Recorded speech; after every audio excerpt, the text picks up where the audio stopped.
하나님의 말씀 마태복음 5장 1절 말씀 보시겠습니다. 마태복음 5장 1절입니다. 예수께서 무리를 보시고 산에 올라가 앉으시니 제자들이 나아온지라. 입을 열어 가르쳐 이르시되 심령이 가난한 자는 복이 있나니 천국이 그들의 것이며 애통하는 자는 복이 있나니 그들이 위로를 받을 것이며. 4절까지 봉독해 드렸습니다. 마태복음은 마태가 예수 2000년 전에 이 땅에 오셨던 예수가 바로 구약에 약속되어졌던 메시아 곧 그리스도이심을 증언하기 위하여 기록한 책이라고 말씀드린 바가 있습니다. 그리스도라고 하는 것은 기름 부음 받은 자로서 삼직이라고 했습니다. 왕이라든가 선지직 그리고 제사장이죠. 이런 삼직을 가지신 그리스도라는 뜻입니다. 그러니까 오셔서 그냥 명칭만 그리스도라고 하는 그것만 가지고 계시면 안 됩니다. 그 삼직을 수행하셔야 돼요. 그래야 그리스도이심이 입증이 되어질 거 아닙니까? 그래서 마태는 이 마태복음 전체를 이렇게 구성하면서 시간별로 기록한 것이 아니기 때문에 그 구성을 보면은 이게 강화라는 것이 있습니다. 강화라고 하는 것은 이렇게 강론을 하되 이렇게 이야기하듯이 이런 강론을 하는 거죠. 강화. 이것을 크게 한 5개 정도로 나누어서 이렇게 구성을 합니다. 그리고 그 강화가 끝나면 예수님의 행적이 나타나요. 그 행적을 또 기록하고요. 이런 구성으로 되어져 있기 때문에 그 중에 이 마태복음 5장 1절부터는 7장까지죠. 5장, 6장, 7장까지는 예수님의 첫 번째 강화에 대한 부분이에요. 예수님이 이제 무리들, 곧 제자들 앞에서 강론을 해주고 계십니다. 근데 5장 1절부터 12절까지 보면은 이제 소위 여러분이 너무나 잘 알고 계시는 산상수훈이라는 것이 있어요. 그러니까 예수님이 산에서 이렇게 가르치시는, 그래서 가르쳐졌다 해가지고선 산상수훈입니다. 그러니까 산 위에서 이렇게 교훈해 주셨다는 거 아니겠습니까? 그 산상수훈의 내용이 7장까지 쫙 전개가 되어집니다. 그러니까 이것은 예수님이 산에 올라가서 한꺼번에 다 가르치는 내용이 아니에요. 이 시간 속에서 마태가 흐름 속에서 하는 예수님의 그 강론, 곧 교훈하는 부분들을 다 이렇게 취합을 해가지고서는 한쪽으로 이렇게 몰아서 이렇게 설명해 가는 그런 내용이 5장, 6장, 7장 그 산상수훈의 말씀이라는 것이죠. 자, 그러면 이제 왜 마태는 그렇게 산상수훈의 교훈을 한쪽으로 이렇게 딱 몰아서 그렇게 하시는가? 이걸 만들었는가? 그런 구성을 가지고 만들었는가? 그게 보면은 강화라고 하는 것은 가르치는 거란 말입니다. 가르치는 거죠. 그러니까 가르침이라고 하는 것은 선지지, 그러니까 예수님이 가지고 계셨던 그리스도라고 하는 삼직, 그 삼직에 있어서 선지직이 가르침이 있고요. 그 다음에 제사장직도 가르침이 있습니다. 그러니까 이게 무 잘듯이 딱딱 잘라서 이렇게 나가진 않아요. 이 삼직이라고 하는 것은 예수님이 그 삼직을 충분히 이렇게 전달해 나가는, 보여주는 그런 모습을 나타나는데, 오늘 같은 경우에는 선지직이 더 부각되어 있지만, 그러나 사실은 제사장직들도 이 가르치는 것이 있었습니다. 거기에 대한 부분을 예수님이 가르치심으로 말미암아 그리스도가 되심을 증언하는 내용이 바로 나타나는 겁니다. 자, 이거 한번 레위기가 볼까요? 레위기 10장 11절 보니까 또 나 여호와가 그래요. 하나님께서 모세를 부르시고 나서는 모세를 통하여 모든 규례를 이스라엘 자손에게 가르치라 그러지 않습니까? 모세는 하나님께서 직접 부르신 이제 선지자입니다. 그래서 하나님께서도 말씀해 주셨듯이 모세와 같은 선지자를 내가 보내주겠다 그랬거든요. 그분이 바로 예수 그리스도였단 말입니다. 그래서 선지자로서의 그 가르치는 것도 있지만은 또 역대하 15장 3절 보면은 이스라엘에는 참 신이 없고 가르치는 제사장도 없고 그래요. 제사장도 사실은 가르칩니다. 뭘 가르치냐면 율법을 가르쳐요. 선지자도 가르치기 하지만은 선지자는 하나님의 말씀을 직접 선포하기도 하고 또 표적을 행하기도 하죠. 그러나 제사장은 이제 제사를 드리기도 하지만은 율법을 가르치는 그런 역할도 담당합니다. 그렇듯이 예수님께서는 지금 이 가르친다고 하는 것을 통하여서 그리스도이심을 증언하는 것이죠. 그러니까 마태가 그걸 구성을 잘한 겁니다. 아, 예수님은 이런 삼직을 가지고 계시는데 선지직과 제사장직이 있는데 그분이 3년 동안 공생해서 가만히 지켜보니까 아, 이 가르치고 계시겠구나. 이 삼직의 수행을 이렇게 해 주셨구나. 라는 것을 너무나 잘 파악한 겁니다. 그래서 이것을 한 곳에 딱 모아놓고 봐라. 예수님이 이렇게 우리들을 가르치시는 걸 보니 그분이야말로 정말로 그리스도가 틀림이 없다. 이것을 증언하기 위해서 지금 이렇게 5장과 6장과 7장을 우리들에게 전달해 주는 겁니다. 그러니까 우리는 이걸 보면서 1차적으로 가장 중요한 것은 우리가 믿는 예수님이 구약에 약속되어졌던 그리스도가 틀림이 없구나. 정말 하나님의 약속은 이렇게 신실하게 이루어졌구나 라고 하는 거기에 우리 가장 큰 초점을 맞추고요. 그 과정 속에서 예수님의 그 교훈이 어떻게 우리들에게 다가오는지도 우리가 한번 살펴보고자 합니다. 자, 사실 이 산상순의 말씀은 5장부터 6장, 7장 하나씩 읽어 나가면 여러분들 마음속에 뜨끔뜨끔할 때가 많이 있을 겁니다. 야, 이걸 어떻게 지켜? 막 이러면서 할 거예요. 물론 그렇습니다. 예수님께서 지금 이 산상수를 말씀하시는 것은 그때 당시에 바리새인들, 서기관들, 사두개인들, 당대 기득권자들이 있었습니다. 그 기득권자들은 자기네들이 꽤나 의롭다고 생각하는 자들이에요. 그래서 자기의 어떤 행동을 통하여서 자기는 의롭다라고 생각하는 자들이었기 때문에 항상 그 의에 대한 그 고민이 크게 없습니다. 내가 정말 의롭게 살아가고 있는지, 내가 의인인지, 또는 내가 정말 하나님의 백성인지 아닌지 여기에 대한 큰 고민이 없어요. 왜 그러냐면은 우리 조상이 누구예요? 아브라함 아니냐는 거죠. 그러니까 우리는 아브라함의 후손, 곧 혈통을 타고 이 땅에 왔기 때문에 하나님의 특별한 선민이다.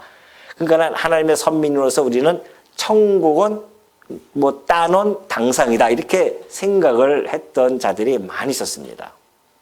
그러한 자들을 향해서 예수님이 지금 오신 거죠. 그래서 이 내면의 천국의 이 복음은 나타내지 못해요.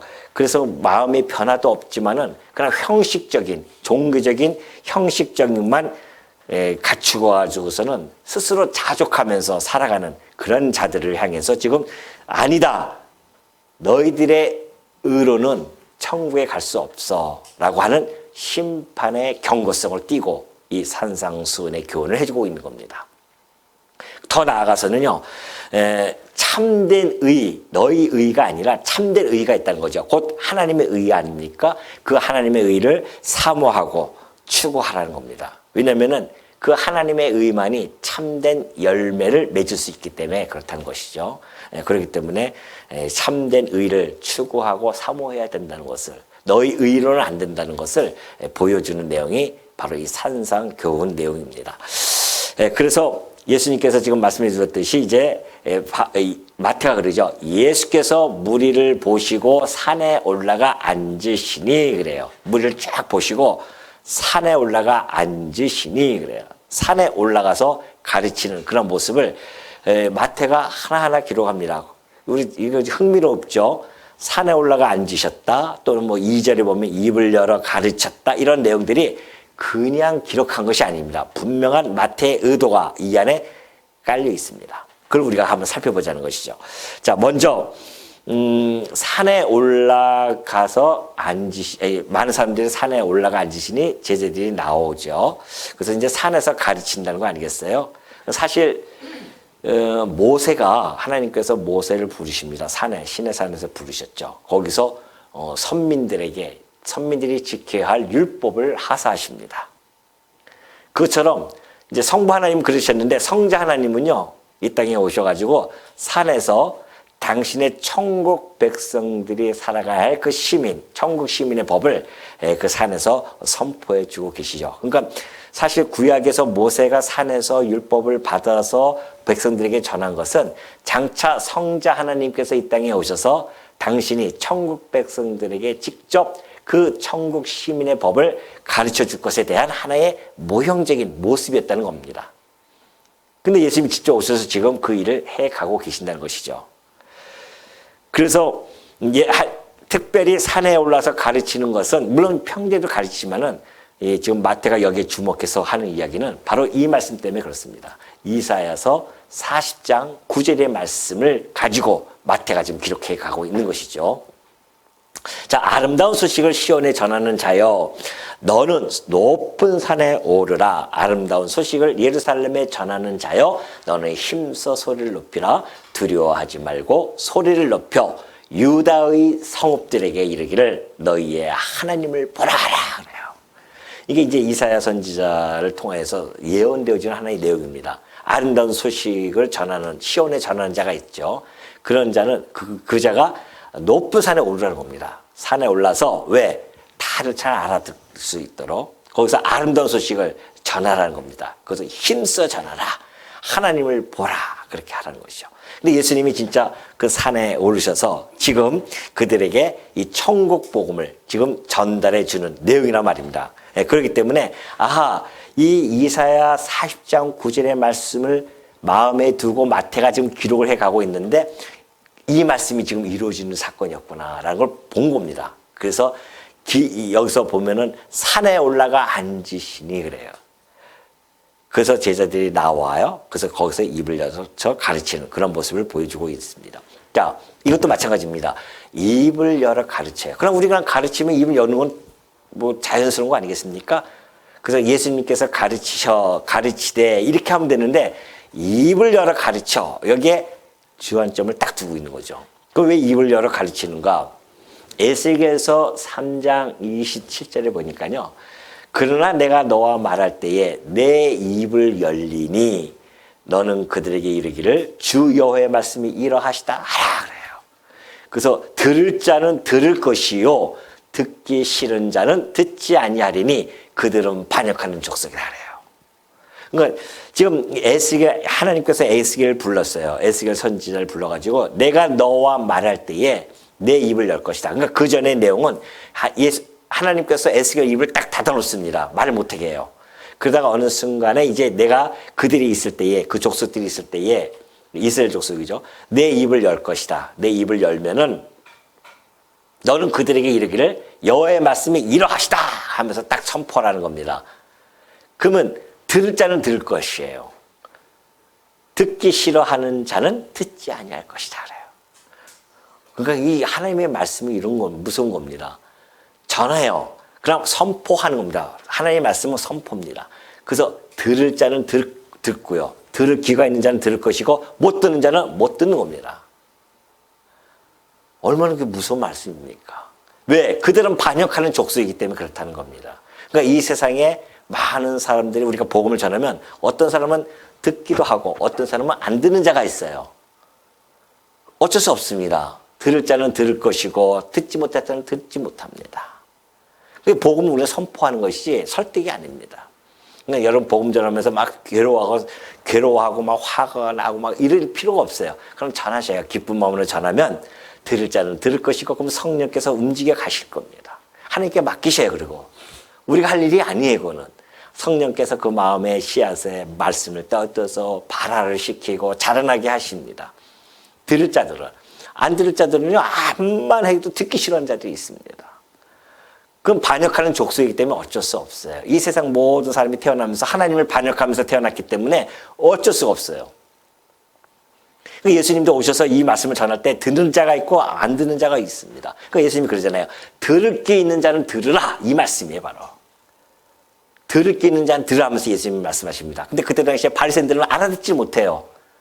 근데 정말 알아듣는 자들이 있었습니다. 그들은 들을 귀가 있는 자들이 있었습니다. 그러니 시편 78장 1절도 그래요. 내 백성이 내 율법을 들으며 내 입의 말에 귀를 기울일지어다 그러잖아요. 예수님이 이것도 역시 구약에서의 모든 것들은 예수님에 대한 증언이기 때문에 예수님이 오셔서 내 백성이여 내 율법을 들으며 그 율법이 뭐예요? 모세에게는 율법이지만은 예수님은 지금 여기서 천국 율법, 천국 시민의 법을 지금 전파하는 겁니다. 그래서 내 입의 말에 귀를 기울이는 겁니다.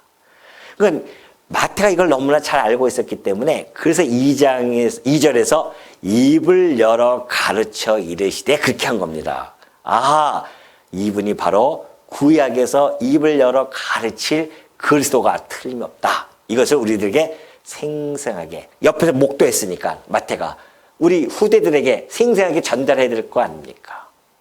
그래서 전달해 주고 있는 거죠. 우리는 이것을 보면서 마음속에 와 진짜 구약 그 수많은 기간 동안에 하나님이 당신의 아들 메시아 곧 우리를 구속해 주실 그리스도를 보내신다고 약속해 주셨는데 그 약속이 정말 2000년 전에 신실하게 이루어졌구나.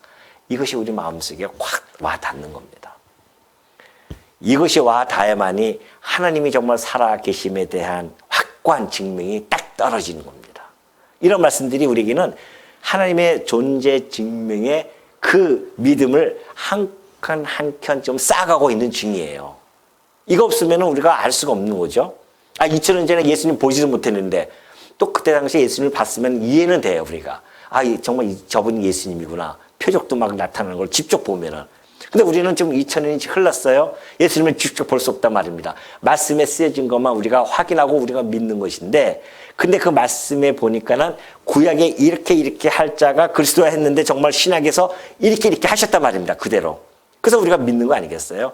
야, 정말 예수가 그리스도이심이 틀림이 없구나. 이것이 우리의 신앙의 토대입니다. 이게 없으면 다 흔들려요. 그러니까 예수님 믿다가 막 흔들려가지고 떠나가고 막 이런 많은 사람들이 있는데 왜 그러냐면은 신앙의 토대가 정확하게 단단하게 서 있지 못하기 때문에 그렇습니다. 그것이 바로 뭐냐면 신존재 증명이었어요. 그러니까 신존재 증명이 안 되어주면 그냥 왔다 갔다 하다가 떠날 수밖에 없습니다. 그러나 예수 그리스도, 그러니까 신존재 증명은 오로지 예수 그리스도를 통하여만이 확인받을 수가 있기 때문에 그래요. 그러니까 오늘 우리 1절과 2절이 별거 아닌 것 같아 보여도요. 이걸 통해서 우리는 예수가 그리스도 되심에 대한 확증을 얻게 되어지고 구약의 약속대로 정말 그렇게 되어졌구나. 더 나아가서는 그렇다고 한다면 구약에서 그 메시아를 보내시겠다는 하나님의 약속이 이루어졌으니 그분이 살아 존재하고 계시구나 하는 신존재 증명까지 떨어지는 겁니다. 그래서 그 하나님을 우리가 아버지로 모시면서 마음 편안하게 살 수 있는 것은 그 신실하신 하나님이신데 나를 붙들고 인도에 가실 분이신데 그래서 우리 마음이 한결 평안을 얻을 수가 있다는 거 아니겠습니까? 자, 2절까지 봤고요. 그 다음에 3절 보면은 이제 3절부터 12절까지가 그 유명한 팔복입니다. 팔복. 복에 대한 이야기입니다. 여기 보면 이제 8가지 항목이 쫙 나타나 있습니다. 근데 여기는 복을 얻기 위한 조건이 아니에요. 이렇게 하면 복을 얻는다는 것이 아니라 이미 복을 받은 자의 내면적인 어떤 상태를 얘기해주고 있는 겁니다. 복을 받은 자들은 이런 상태를 나타내요. 그래서 결과가 이런 결과물이 나타난다는 것을 지금 보여주고 있죠. 그래서 이런 8가지 복, 즉 심령이 가난하다거나 애통하거나 온유, 의에 줄이고 목마른 자, 긍휼력 있는 자, 마음이 청결한 자, 화평케 하는 자, 의를 위하여 받는 자들, 이 모든 자들이 다 복을 받은 자들이란 겁니다. 그렇기 때문에 그런 이 천국에 임하는데 그 천국이 다른 이가 아니라 바로 그러한 자들이 천국을 그렇게 소유하게 되어질 것을 여기서 밝혀주고 있죠. 자, 그렇다고 한다면, 자, 이 복, 세상에서 이 복이라고 하는 것은 저 사람 좀 복 있어 했을 때는 어떻게 평가하고 복이 있다고 합니까? 저 사람 복이 있어. 저 사람 복이 지지도 없어. 저 사람 복이 참 많어. 이거 뭘로 가지고 평가합니까? 세상에서는. 눈에 보이는 것들이죠, 다. 사실은. 그죠? 눈에 보이면서 만약에 재물이 많이 있으면은, 야, 정말 복 받았다. 이렇게 생각하지 않습니까? 세상 사람들이 다 거기 이렇게 봅니다. 정말 그 훌륭한 남편을 만나면 참 복이 있다. 그렇게 이야기하고. 자식들이 또 훌륭하게 출세가 잘 되어졌으면 그것도 복이 있다 그러고. 또 육신의 건강이 해지면 그것도 복이 있다고 합니다. 그래서 세상의 복이라고 하는 것은 이 현세적이며 육체적인 것에 초점이 다 맞춰져 있습니다. 물론 그것도 복의 일종의 하나이면 틀림이 없습니다. 왜냐하면 구약에서도 아브라함의 복이 다 그런 육체적인 걸로 나타나고 있기 때문에 그래요. 그러나 실상은 구약의 모든 복들은 신령한 복에 대한 모형이었기 때문에 그러나 복의 그 본질이 그래서 다릅니다. 그럼 모형이에요. 이런 육체적인 것들은. 그러면 신약시대 때 예수님이 오고 나서는 그때야 이 복의 본질이 드러나기 시작합니다. 그 내용이 오늘 이 팔복의 내용입니다. 자, 한번 볼까요? 팔복의 내용이 어떤 것인가? 복 있는 자가 도대체 누군가? 그러니까 이 물질적인 축복은 전혀 상반되는 그 개념의 복이 바로 이 내면적인 복으로서 나타나는데요. 바로 3절의 말씀이 있죠. 심령이 가난한 자는 복이 있나니 천국이 그들의 것이며 그래요. 자, 복 있는 자가 있는데 그 내면의 상태를 보니까는 심령이 가난해야지만 복을 받습니다. 자, 심령이 가난하다는 건 도대체 뭘까요? 심령이 가난하다? 우리가 육신적으로 가난하다는 것은 눈에 확 띄잖아요. 아, 또 돈이 없으면 아이고 가난해. 그렇게 우리가 알 수가 있는데 심령이 가난하다? 이거 뭐 보여줄 수도 없고 심령이 가난하다는 것 도대체 무엇인가? 그 심령이 가난한 자가 또 왜 복이 있어가지고서는 있는데 그것도 놀라운 복이에요. 무슨 복이냐면 천국이 그들의 것이래요. 천국을 받는다는 거 아니겠습니까? 심령이 물론 그때 당시 이제 가난한 자들도 많이 있었죠. 육체적인 가난한 자들도 있었지만은 그러나 내면적인 심령의 가난에 우리 초점을 더 맞출 수밖에 없습니다. 자, 한번 볼까요? 여기서 보면 우리가 한번 힌트를 한번 얻어볼까요? 자, 두 사람이 기도하러 성전에 올라갑니다. 예수님께서 지금 비유로 말씀해 주고 계셔요. 누가복음 18장 10절입니다. 하나는 바리새인이요 하나는 세리라. 바리새인은 서서 따로 기도하여 이르되 하나님이여 나는 다른 사람들 곧 토색, 불의, 간음을 하는 자들과 같이 아니하고 이 세리와도 같이 아니함을 감사합니다. 그래요. 뭐라고요? 바리새인이 지금 하나님 앞에 나가서 성전에 올라가서 하나님 앞에 기도를 합니다. 하나님이여 나는 저 사람들처럼 토색하지도 않고요. 불의함도 없고요. 간음하지도 않았습니다. 내 옆에서 좀 기도하고 있는 저 세리와도 같지 않습니다. 거기에 나는 감사합니다. 이렇게 기도해요. 그러면서 나는 일회에 2번씩 금식하고 소득의 11조를 드리나이다. 그러니 얼마나 당당합니까? 율법을 잘 지키는 자였어요. 스스로 나는 의롭다고 생각하는 자였습니다. 자기 스스로 지금 그 의에 충만한 자예요. 그런데 18장 13절에 세리는 뭐라고 합니까? 멀리 있어서 감히 눈을 들어 하늘을 쳐다보지도 못합니다. 다만 가슴을 치면서 이르되 하나님이여 불쌍히 여기소서 나는 죄인으로서이다 라고 합니다. 누가 마음이 가난한 자일까요?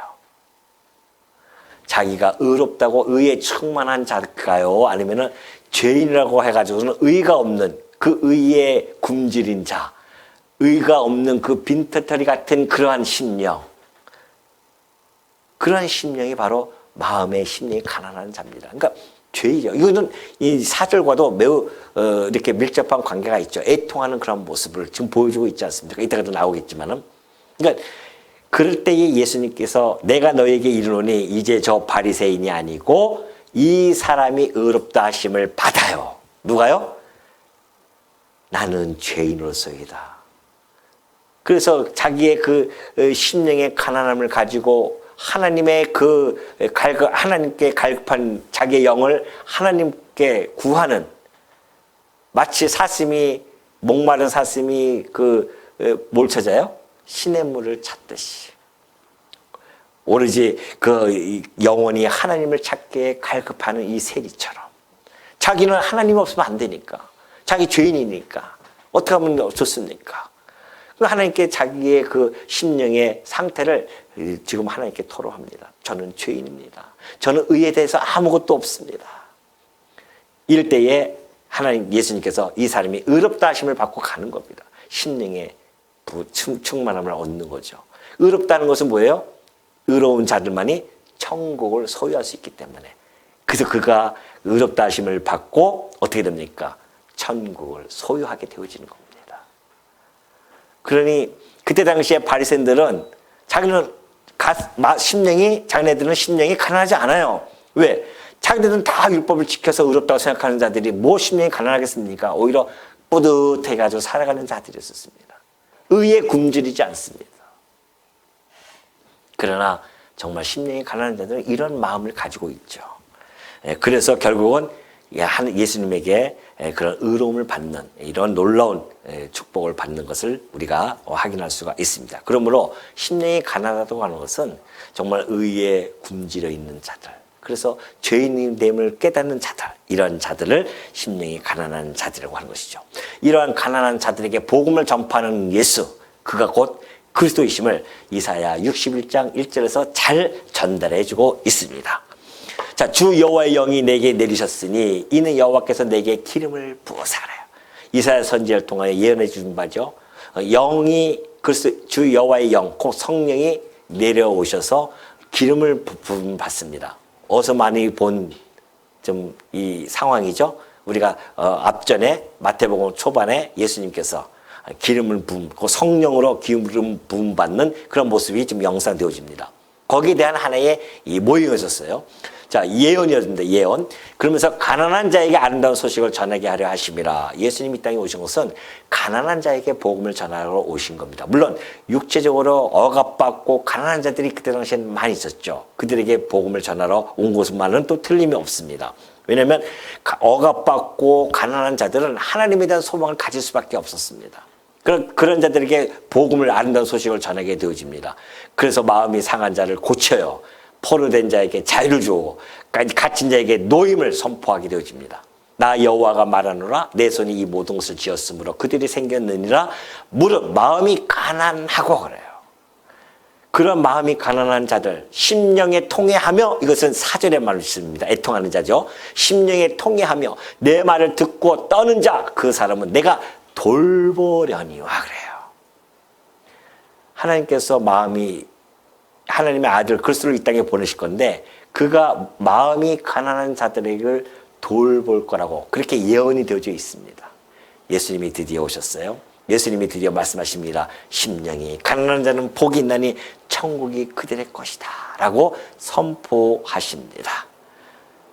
그러니까는 요한이 옥에 갇혔을 때에 들려오는 소문에 막 누가 막 표적을 행하고 막 놀라운 일을 행한다고 하니까 제자를 보냅니다. 사도 요한이 가서, 세례 요한이죠. 세례 요한이 그 제자들을 보고 옥에서 너 가서 한번 확인해 봐라.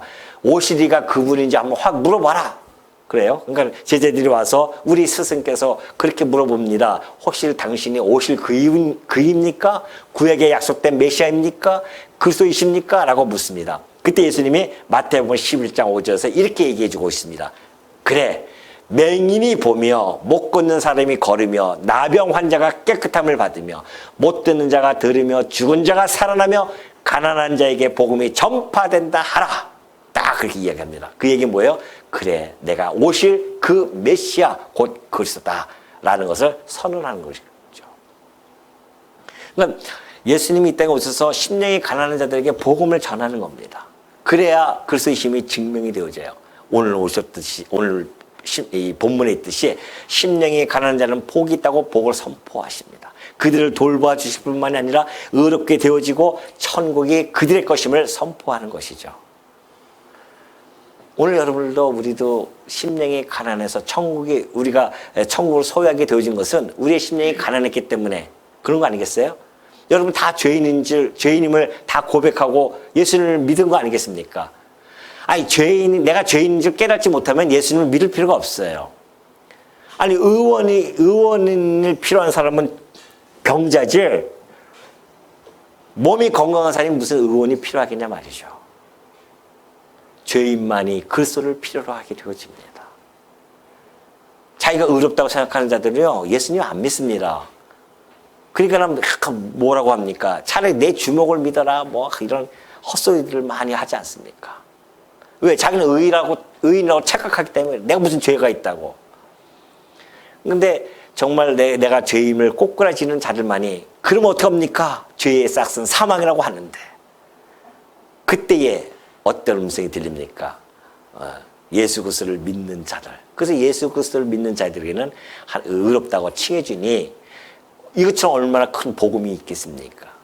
그래서 오늘 역시 우리가 복이 있었던 것은 심령이 가난했기 때문에 그래요. 여러분들이 천국을 좀 소유하게 되어졌단 말입니다. 예수 그리스도를 소유하게 되어진 거 아닙니까? 그분이 꼭 필요했고요. 이 복이라고 하는 것은 뒤에서 얘기했듯이 바로 천국의 그 모습입니다. 그 복의 내용이죠. 그러니까 복이라고 하는 것은 일찍이 우리가 이제 멀게는 아담까지 올라가야 됩니다. 아담에게 복을 주어서 나라를 약속해 주었습니다. 아브라함은 어떻습니까? 그게 복의 근원이 되어질 것이며 그의 후손을 통하여 천하 만민이 복을 받을 것을 약속해 주었죠. 그렇기 때문에 이 복이라고 하는 것은 신령한 그리스도의 나라를 소유하는 것입니다. 이거 진정한 복입니다. 그리고 그 나라에서 우리는 왕 같은 제사장으로서 하나님을 영원토록 섬기고 찬양하며 살아가는 것. 이것이 진정한 복이에요. 복의 내용입니다. 이게 신령한 복이에요. 세상 복과 비교가 됩니까? 세상에서 주어지는 복과 비교가 되냐고요. 그 썩고 쇠하고 없어질 그 복과 영원토록 변함없이 우리들에게 주어질 그 복과 비교가 되냐 말이죠. 7, 80년 받는 그 복과 영원토록 받는 복하고 비교가 되냐 말이죠. 왜 행복하지 못하냐 말이죠. 왜 행복을 못 느낍니까? 그 영원한 그 복을 소유한 자가 세상에 그 복만 가지고 있어도 막 행복해하는데 그 영원한 복을 소유했음에도 불구하고 우리가 이 땅에 살아가면서 행복해하지 못한다? 이 복에 대한 본질을 정확하게 통찰하고 있지 못하는 반증입니다. 성도가 늘 행복해하고 기쁘고 즐거워야 됩니다. 감사해야 되죠. 이것이 하나님의 뜻이라고 분명히 말씀해 주지 않았습니까? 하나님의 뜻이다. 뭐가? 범사에 감사하고 항상 기뻐하는 것. 쉬지 말고 기도하는 것. 이것이 하나님의 뜻이랍니다. 그 뜻을 이루시기 위하여 예수님이 이 땅에 오셨고요. 예수님을 믿음으로 말미암아 우리는 그 복을 소유했기 때문에 어떻게 항상 범사에 감사하지 아니할 수 있으며 항상 기쁨의 도가니에 있지 아니할 수 있겠냐 말이죠. 세상 복이 없다고 해서 실망하고 괴로워하는 자는 진정한 성도의 그 복을 누리고 있는 분은 아닙니다. 세상의 그 어떤 환경이 우리가 받는 그 복과 견줄 수 있겠냐 말이죠. 그 복이, 내가 받을 그 복이 그 세상 것 때문에 가감될 수 있겠습니까? 안 그래요. 내가 받는 복은 변하지 않는 복입니다. 불변의 복을 우리에게 주셨어요. 아무도 빼앗을 수 없는 복입니다. 그 복을 받은 자들로서 복을 있으니까 뭐예요? 행복한 거 아니겠어요? 여러분 얼굴이 어떻습니까? 행복해 보입니까? 제가 보겠습니다. 행복한지 안 행복한지. 많이 행복해 하시네요. 행복하십시오. 다른 거 가지고, 그래서 제가 말씀드리지만 성도는 머리를 단순화시켜야 됩니다. 복잡하게 생각하면 안 돼요. 세상 것과 막 복잡스럽잖아요. 거기에 사단의 계략입니다. 그거는. 여러분의 머리를 아주 단순화시키십시오. 오로지 예수 그리스도에게만 초점 딱 맞추면은 모든 것은 다 그냥 흘러가는 겁니다. 다 극복할 수가 있는 것들이에요. 근데 그걸 안 보고 잠깐만 세상 걸 보니까 흔들리기 시작하는 거죠. 베드로가 왜 예수님만 보면은 바다 위를 걸을 수가 있는데 왜 못 봐가지고서는 바다를 보니까 그냥 빠지는 거 아닙니까? 그거예요, 바로. 우리가 세상을 바라보면서 세상을 걸어갈 때에 세상을 보니까 빠지는 거지 그리스도만 바라보시면 세상에 안 빠집니다. 그냥 걸어가는 거예요. 그 놀라운 기적이 펼쳐지는 거 아니겠습니까? 그러니 우리 주님께서 정말 이 천국이 그들의 것이며 하는 것은 현재형이에요. 미래의 동사가 아닙니다. 현재형 동사예요. 우리에게 그냥 누리고 있는 거예요. 우리는 천국을 지금. 이 다음에 죽으면 천국 가는 것이 아닙니다. 천국을 우리가 간다고 하는 것은 내가 죽은 다음에 가는 것이 아니라 지금 여러분이 천국 백성으로서 천국을 누리고 있는 중이에요. 왜? 천국이라고 하는 것은 그리스도의 통치의 개념이 있기 때문에 그렇습니다. 우리는 지금 그리스도의 통치함을 받고 있지 않습니까? 그러니까 여러분이 지금 천국을 누리고 있는 중이에요. 예수님께서는요, 원래 부유한 분이셨죠. 고린도후서 8장 9절 보면 그래요. 우리 주 예수 그리스도의 은혜를 너희가 알거니와 부유하신 분이십니다. 하나님의 아들이신데 뭐 다 부유하시죠.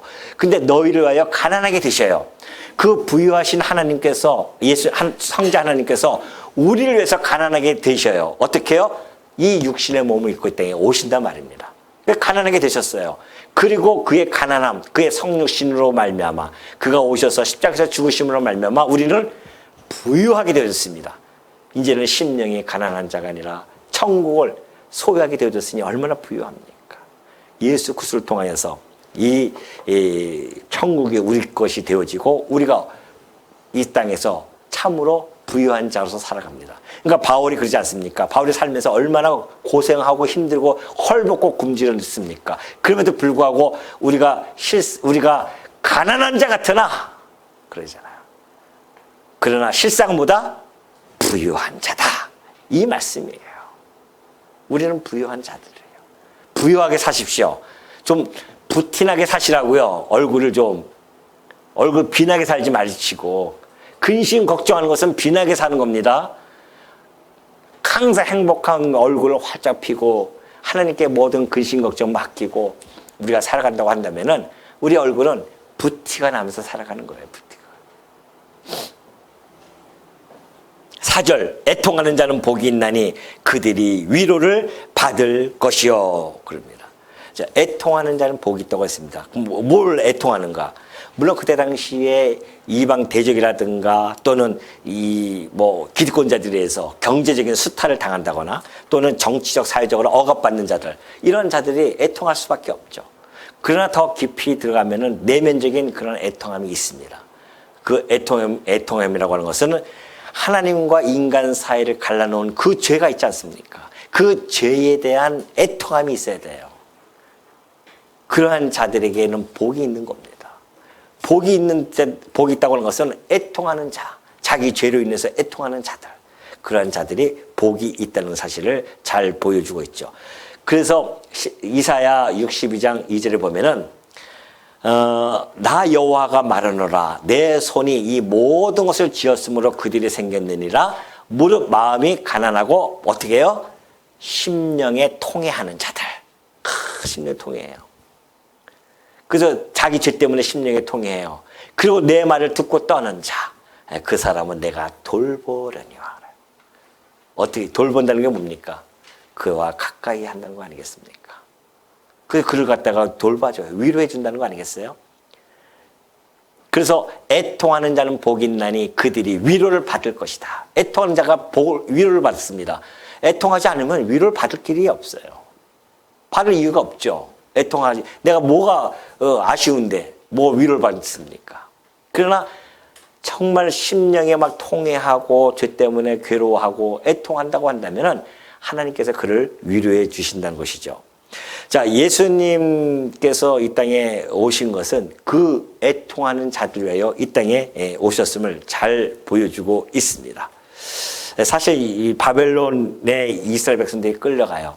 그때에 애통하는 자가 누가 있었냐면은 그 백성들은 다 애통했죠. 애통할 뿐만 아니라 그 애통의 대표자가 누구였냐면은 바로 예레미야 선지자였습니다. 예레미야 선지자는 얼마나 애통했는지 예레미야 애가서라고 하는 것을 기록합니다. 그 슬픔의 노래 아니겠어요? 하나님께서는 그 애통함을 보시고 약속대로 그들을 70년 만에 다시 고토로 돌아오게 하시는 그 위로를 베푸십니다. 이것이 구약적인 하나의 모형이었습니다. 오늘 신약적인 백성들은 죄로 인해서 그런 고통을 받을 때에, 그래서 애통할 때에 우리 하나님께서 그리스도께서 우리를 통하여 십자가에서 죽으시고 그걸 통하여 우리를 그 애통하면서 건져내 주시는 그 위로함을 우리에게 주신다는 것이죠. 이것이 바로 로마서 3장 24절에 잘 나타나 있습니다.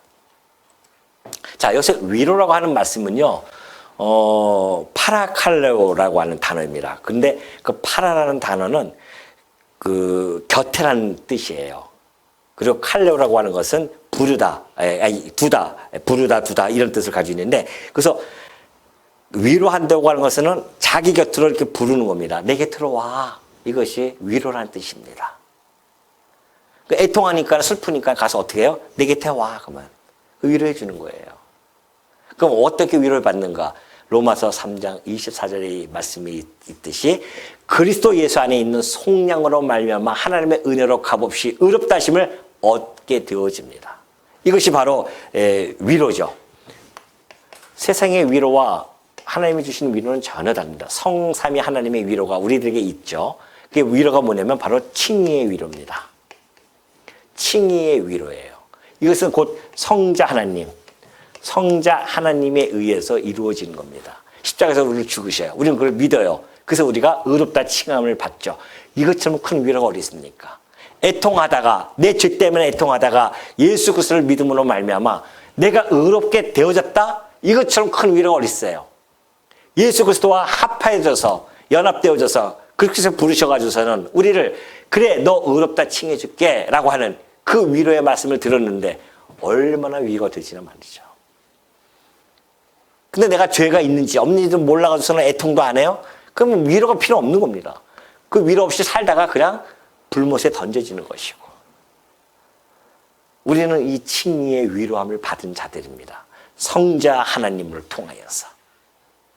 또 하나 있어요. 요한복음 14장 16절 보면은 내가 아버지께 구하겠으니, 그가 예수님께서 이제 돌아가시기 전에 그 제자들 향해서 기도해 주는 겁니다. 내가 아버지께 구하겠다.